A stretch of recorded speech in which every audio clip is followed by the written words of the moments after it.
Good morning, જય શ્રી કૃષ્ણ. કેમ છો બધા? બ્યુટીફુલ સનરાઈઝ થઈ ગયો છે અને કેટલો મસ્ત લાગે છે. સવારના 5:30 વાગ્યા છે. મને સનરાઈઝ જોયું તો મને એવું થયું સવારે ઉઠીને થોડી ક્લિપ લઉં, કારણ કે અત્યારે સમર છે તો બહુ અર્લી સનરાઈઝ થાય છે અને એમાં જોડે બી આ વાંસળીનું મ્યુઝિક હોય એટલે એની તો કંઈક મજા જ અલગ હોય.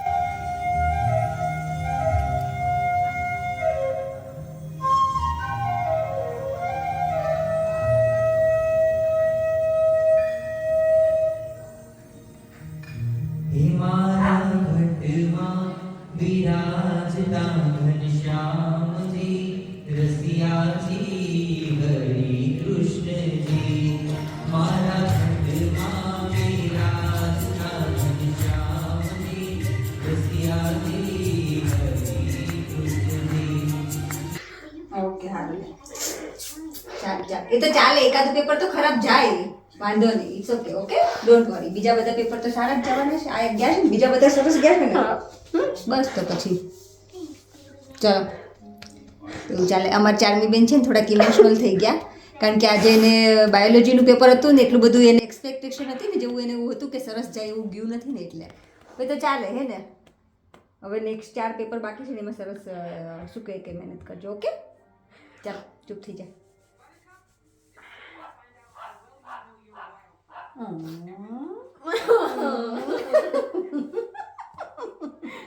સારું લે, સારું લે. મિની તને કાંઈ ન મળ્યું? Bottle bottle bottle. ઓહો, જય યાશીને બોલાય, બોલાય યાશીને. કેમ ગઈ યાશી? યાશીને બોલાય, ચાલ. હવે છે ને રોઈ ધોઈને શાંત પડી ગઈ છે. હવે બનાવવા મળી છે સેન્ડવિચ. હે ચામી? શેની સેન્ડવિચ બનાવવાની છે મને કે? Grill sandwich. ઓકે. અને અહીંયા મારો સામાન તો જુઓ, મારે કિચનનું ડ્રોવર સાફ કરવાનું. ચાલ મને કરાવવા લાગીશ? તું ફ્રેશ થઈ જઈશ એકચ્યુઅલીમાં. એવું થાય, મમ્માને હેલ્પ તો કરાવવી પડે ને. મારી રોતડી બેબી છે, મારી રોતડી બેબી છે. ચાલ મસ્ત તાર સેન્ડવિચની રેસીપી પણ બતાવજો. ઓકે? ચામો મળી છે છાલ ઉતારવા. અંદર હું નાખીશ ચીઝ ને બીજું આખો મસાલો રેડી કરી દે, પછી મને બતાય. ઓકે? એ ગટુડી, એ રોતડી બેબી. ચારમી એની રીતે છે ને બટાકું, વટાણું, સ્વીટકોર્ન, ગ્રીન ચીલી, બીજું નાખવાનું છે. બીજું હું બ્લેક પેપરનું નથી નાખવાનું. ઓકે, પછી ઉપરથી નાખીશ અને ગ્રીલ સેન્ડવિચ બનાવવાની સાથે ટકાટક. હે ને? હે હે આ ચારમુડી આપણે જો આ પેપર આ કેટલા ટાઈમથી આની કેટલો મમ્મીએ મને લાગે કોવિડ ટાઈમમાં લાવી હશે. જુઓ, kills COVID-19 virus, Dettol multipurpose. આ પડ્યા રહ્યા હશે ચારમી 3 વર્ષથી આપણા ઘરમાં. 3-4 વર્ષ થઈ ગયા એકચ્યુઅલીમાં. હે વોટ યુ થિંક ચારમું? ઓ ચાલો ત્યારે હવે યુઝ કરી નાખીએ. હાથમાં આવ્યું છે તો આ તો સારું કર્યું. ઉપર બધું મેં ઓલું ખોલ્યું ને એટલે ચારમી બધું મેં તો લાવી તો મલ્ટીપર્પઝ સ્પ્રે લઈ આવું તો અમારા હાથમાં આવી ગયું. કોવિડનો ટાઈમે પણ ખરેખર જબરો હતો નહીં? શું કહે કે કોવિડનું કિલ્સ COVID-19 વાયરસ ને એવું જોઈને આમ કાંઈ એટલું બધું મગજમાં નથી આવતું, પણ જ્યારે કોવિડનો ટાઈમ હતો ત્યારે તો બહુ અઘરો હતો. શું કેવું ચાલવું તારું? શું હું ત્યારે તો જે ટાઈમ હતો વિચારીને કંઈક મગજમાં ચક્કર મળે આવવા. કેટલાય લોકોના બિચારાના ફેમિલી શું કહે કે વિખરાઈ ગયા હશે. It was hard time. Thank God આપણા પરિવારમાં કોઈને કંઈ થયું નથી. બિચારાને જે મેઇન કમાવાવાળા હોય એ જતા રહ્યા હોય તો ઇન્ડિયામાં તો ઘણી વખત કેટલું હાર્ડ થઈ જાય. શું કેવું તમારું? હવે આ બધું થાય ઓ COVID-19 ખાલી એવું જ લાગે, પણ એ ટાઈમ તો ખરેખર બહુ અઘરો હતો. એક હિસ્ટ્રી બની ગઈ. I can't believe this. અન્ય નથી તો ક્યાંથી ગોતી આવી પાછી? પોટેટો નીચે.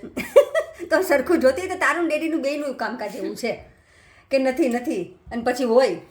કાલ ડેડી એવું જ કર્યું હતું કે શું કે મને ડેડી મને એક મિનિટ વેઇટ, ઓલું બેટરીનું બોક્સ શોધતા હતા તો કે નથી અને મેં ત્યાંથી બોલ ગોતી નાખ્યું. અને આ તારા વાળ તો જો. એટલે તું ડેડી બે એક નંબરના નમૂના છો, મળે નહીં કાંઈ.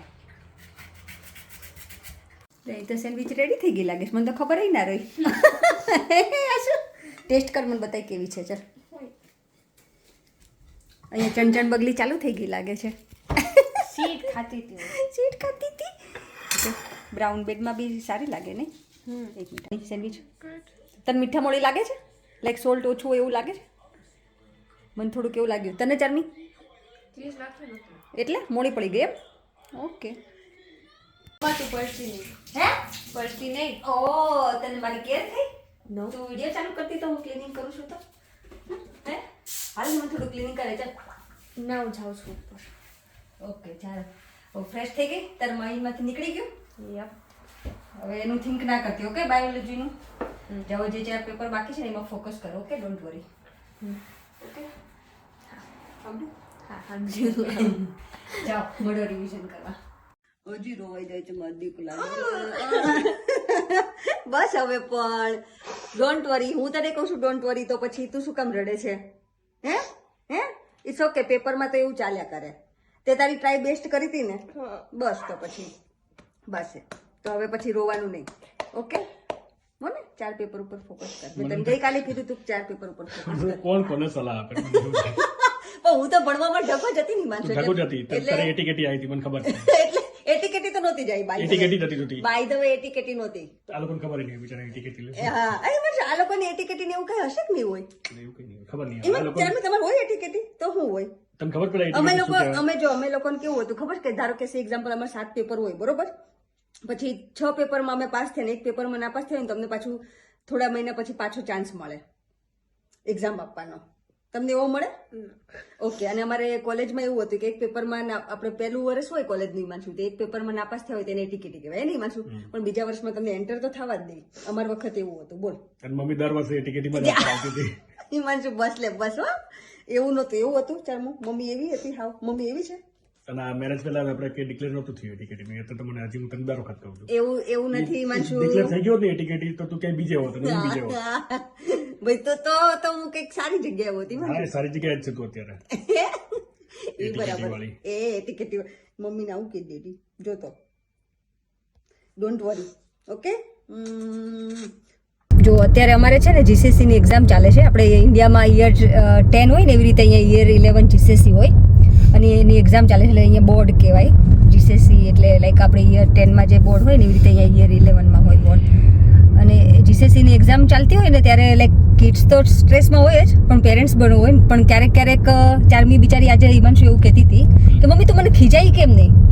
એનું પેપર ઓકે ગયું ને તો એની માટે તું શું કહીશ? એટલે એમાં આપણે હવે વિચારીને પેપર ખરાબ તો એમ નથી ગયું એનું, પણ ઘણા છોકરાને કેવું હોય કે એ લોકોએ 40-50 માર્ક આવે કે ખાલી પાસિંગ માર્ક આવે ને તો એ લોકો દે વિલ બી હેપી. અને ઘણા છોકરાઓને કેવું 90% માર્ક એ લોકો એક્સપેક્ટ કરે અને 85% આવે ને તો પણ અપસેટ થઈ જાય. આઈ થિંક આપણી ચારમીને એવું થયું છે બિચારી. એને છે ને પોતાનો બેન્ચમાર્ક જ એટલો હાઈ સેટ કરી રાખ્યો છે ને કે એની એક્સપેક્ટેશન પ્રમાણે રિઝલ્ટ ના આવે ને તો ઓબ્વિયસલી એના જે બેન્ચમાર્ક પ્રમાણે એનું બિહેવિયર પછી ઇન્ટરપ્રિટ થાય. એટલે ચારમીના કેસમાં એવું થયું છે કે એને એનું ટાર્ગેટ જ એટલો હાઈ સેટ કરી નાખ્યો એટલે પછી ઓબ્વિયસલી એટલે મને એના પાસિંગ માર્ક કે પછી પેલા એના ગ્રેડમાં મને કોઈ ડાઉટ નથી. એના હિસાબે પેપર ખરાબ ગયું પણ ઓબ્વિયસલી એનું ટાર્ગેટ વેરી હાઈ હતું. પણ એકચ્યુઅલીમાં જો કોઈ દિવસ કોઈ છોકરાનું પેપર ખરાબ જાય ને તો ખીજાવું ના જોઈએ. કારણ કે હજી એને કેવું 4 પેપર બાકી છે. હવે જો હું કાલે થોડી ગુસ્સો કર્યો હોત મેં એને તો એ મેન્ટલી ઓલરેડી 4 પેપર પણ બગાડત, ડિસ્ટર્બ થઈ જાત ને એટલે એનો કોન્ફિડન્સ લેવલ છે ને ડાઉન થઈ જાત. એટલે મને મારા ખ્યાલ પ્રમાણે કોઈ દિવસ કિડ્સને છે ને પ્રેશર ના આપવું જોઈએ કે કેમ આપે ખબર લોકો પેરેન્ટ્સ પ્રેશર એટલે કે લોકો શું કહે છે કે આપણે 90% ના આયા તો કે લોકો શું કહે છે. લોકો શું કહે છે એ છે ને એક ન્યુસન્સ છે, એક બીમારી છે આપણા સમાજમાં કે ભાઈ છોકરાઓને લોકો શું કહે છે એમ આટલું ના થયું તો લોકો શું કહે છે. પોતાનું કરિયર ચૂઝ કરવામાં ક્યારે પેરેન્ટ્સ એને સપોર્ટ ઓલમોસ્ટ કરતા જ નથી હોતા. ફોર એક્ઝામ્પલ હમણાં કોઈ કહે કે મને બાર્બરનું ફિલ્ડ ચૂઝ કરવું છે કે હેરડ્રેસર બનવું છે કે શેફ બનવું છે તો પેરેન્ટ્સ એમ કે ભાઈ એ બની શું કરીશ તું એમ. એટલે એની ઈચ્છાઓને પહેલેથી જ દબાઈ દે. એટલે મારા હિસાબે કોઈ પણ છોકરું હોય ને હંમેશા જીનિયસ જ હોય. એનું સોફ્ટવેર છે ને આપણે છેડા કરી નાખીએ છીએ. પેરેન્ટ્સના સોફ્ટવેર જોડે બહુ ઘણી વખત છે ને પણ ઘણી વખત પેરેન્ટ્સ ફોર્સ કરતા કે તમારે આ ફિલ્ડમાં જ જવાનું છે. એવું ના હોય. છોકરાને જે ફિલ્ડમાં જવું હોય ને મેં અહીંયા નોટિસ કર્યું છે માનું અહીંયા છોકરું એવું કહે કે મારે આર્ટમાં જવું છે કે હેર ડ્રેસરમાં જવું છે કે બ્યુટીમાં જવું છે. કાંઈ બસ તમે જે કરો પણ એ સારું કરો એમ. કોઈ ફિલ્ડ ખરાબ નથી. એક્ઝેક્ટલી. મને અને આપણે એશિયનમાં આઈ થિંક એવું થોડું વધારે હોય છે કે ના આ ફિલ્ડમાં જ લાઈક ડોક્ટર કે એન્જિનિયર કે એવું એમ. પણ અહીંયા આ કન્ટ્રીમાં એવું મેં શીખ્યું કે દેશ છોકરાને પ્રેશર નહીં કરે અને જે ફિલ્ડમાં એનું માઇન્ડ ચાલતું હોય એની ફિલ્ડમાં જવા દેવાય તો એ લોકો સારું કરી શકે. પછી એનું માઇન્ડ જ બીજી જગ્યાએ હોય ને તમે બીજી જગ્યાએ મોકલો તો એનું શું કહે કે પછી એ ફિલ્ડમાં એ સારું કરવાનું જ નથી. એટલે કોઈ દિવસ છોકરાઓને પ્રેશર ના કરવું જોઈએ અને પ્લસ એને કોઈ દિવસ જ્યારે કાંઈ બી વસ્તુ ખરાબ કરીને આવે ત્યારે તો ગુસ્સો ન જ કરવો જોઈએ. પછી ભલે તમે બીજા કે ત્રીજા દિવસે એને સમજાવો કે એને કંઈ થોડું કહો પણ સેમ દિવસે તો ગુસ્સો ના જ કરવો હા, જોઈએ. પણ ઇન ધ સેન્સ અલગ રીતે તું વિચારતો હોય, જો રોંગ ડિરેક્શનમાં જતું હોય છોકરું, કંઈક સ્ટડી ના કરતું હોય, સ્ટડી અલગ- માટેની વાત છે એમાં એટલે શું. કોઈ પણ વસ્તુ સ્ટડીમાં બી રોંગ ડિરેક્શનમાં જતું હોય તો obviously you have to tell them. ના પણ ધારો કે બિચારું છોકરું જો મહેનત કરતું જ હોય અને તોય એને કઈ વસ્તુ એને જો જોતું હોય એ ના મળતી હોય તો પછી એને એ દિવસે ના ખીચાવાય. તો મોરલ સપોર્ટ આપવો પડે કે ચલો એને next મેન્ટલી છોકરાનો સપોર્ટ આપવો પડે. આપણે તો સ્ટેટ હવે મેં કેટલાય પેરેન્ટ્સને જોયું ફટાફટ ખીજાવા જ મળે પણ એવું ના હોવું જોઈએ. એકચ્યુઅલી એને પ્રેશર તો ના જ કરવું જોઈએ. અને ફિલ્ડ ચૂઝ કરવામાં હું તો લકી હતો. પિન્ટુ, મને કોઈ દિવસ પેરેન્ટ્સે પ્રેશરાઇઝ નથી કર્યું કે તારે આ જ બનાવવાનું છે. મને બધી છુટ્ટી હતી એમ. બધાને હોય જ છે એમ ઓલમોસ્ટ, પણ હજી સમાજમાં પેલું છે કે ભાઈ તારે આ જ છે કરવાનું ભાઈ છે, કેટલી આ જ છે. મેં તો કરવાનું અહીંયા હતા ને હું જોઉં જ છું આપણા એશિયન પેરેન્ટ્સમાં.